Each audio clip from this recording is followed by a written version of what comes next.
He looked at me with a deep, unwavering stare and said, "Your wife is coming with me tonight. You won't be able to do a thing." My husband stayed silent. I sat back with a faint smile. That man thought I would get scared. He thought wrong. And the next morning when the door opened, the panic on my husband's face looked like truth had shown him a mirror for the very first time. My name is Emily. 33. I live in a suburb in Ohio. Calm by nature. People think I'm soft. I'm not soft. I'm observant. My husband, Mark, 35. Smart, handsome, charming. But weak. He always acted strong in front of people, carrying a subtle smile that covered every lie he told. And then there was Jason Miller. 38. The regional manager at the company where Mark worked. Arrogant. Drunk on power. A man who believed every person had a price tag. It was exactly that mindset that made him say what he said that night. The moments like these pull you in. Stay with me. Hit subscribe so you don't miss the truths that change everything. The incident was simple, but the tone ran deep. We were at a fundraiser dinner. A suburban restaurant, dim lights, loud music, fake smiles everywhere. Jason placed a hand on Mark's shoulder. "She's elegant," he said, looking at me. "Too elegant to be with someone wasting his potential." Mark forced a weak smile. "Jason, cut it out." Jason laughed. "Relax.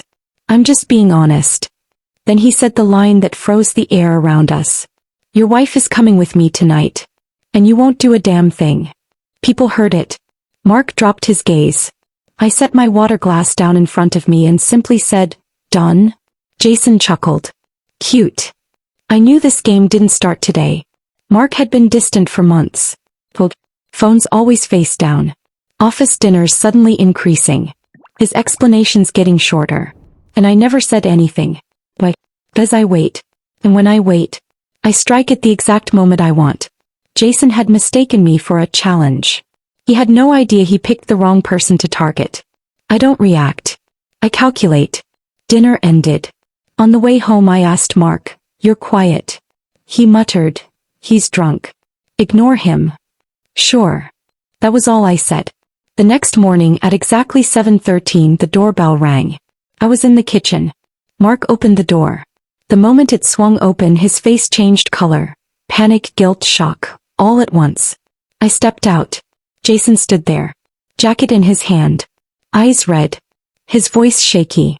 "Emily, listen, about last night." I said, "I did." Mark stood behind me. Jason looked down at the ground. "I need to talk." "Inside." "No," I said. "Whatever you need to say it right here." He hesitated. It wasn't what it looked like. I raised an eyebrow. And what exactly looked like? Mark looked away. Jason held his phone out as if he wanted to hand it to me, like someone trying to undo a deal they now regretted making. Jason whispered, "Someone sent you something, right?" I shook my head. "No one sent me anything." He froze. Mark did too. In a calm tone I asked, "Should someone have sent me something?" Jason's hands trembled. "Emily, just listen." I turned around and went back to the kitchen. Both of them stood silent. Their breathing heavy. Their fear almost visible in the air. This was the moment where most people panic. I don't. All my life I've known there are two kinds of people. Those who are loud. And those who are dangerous. I am dangerous. The background was simple. Mark's cheating pattern wasn't small. And it wasn't new for me. Over the past 2 years, late meetings, deadlines, company travel, everything increased. And every time I said, "Okay." Why? Because there's something more dangerous than cheating. A person becoming convinced they will never get caught. Jason entered the game when he started manipulating Mark. Promotions, favors, dinners. Mark got trapped. And when the trap tightened, Jason started crossing boundaries. Mark never fought back. He let it happen. He let Jason talk to me the way he did. And that was his biggest mistake. Twist number 1 was this. Why was Jason panicking? Because he knew I hadn't said anything. But someone else had. A junior analyst at the company, Lily. 26. Comshy. She had wanted to report Jason's harassment for months, but fear kept her quiet.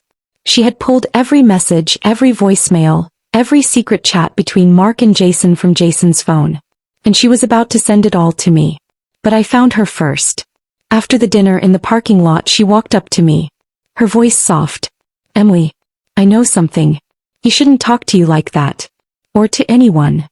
I asked, what do you know? She said, everything. Everything. Mark's lies. Jason's manipulation. And more importantly, company fraud.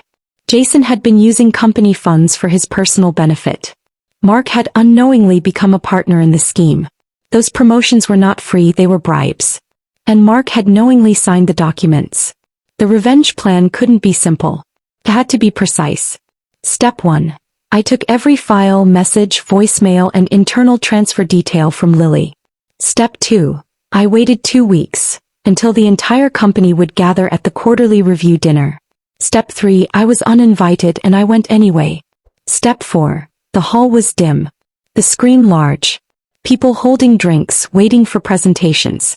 Step 5. When Jason grabbed the mic to begin his speech, I stood up. Jason, I said in a calm voice, can I say something? He frowned. This is a private event. You can't. I know, I replied. But I brought something. I connected my phone to the company's presentation screen. First image, bank statements. Second, internal memos. Third, message threads between Jason and Mark. Fourth, a voice note, Jason telling Mark, if you want the promotion you do what I say. Including controlling your wife. The hall froze. Mark stood in place. Tara wasn't shocked. She looked simply blank, like she had expected something to unravel eventually. Jason dropped the mic from his hand. He yelled, you stole my phone. This is illegal. I answered, so is everything you've been doing. The head of HR stood up. The CFO grabbed Jason. Bosses dragged him toward the back of the hall. Mark wouldn't look at me. Twist number 2 was simple. I didn't only expose Jason. I didn't only expose Mark's cheating.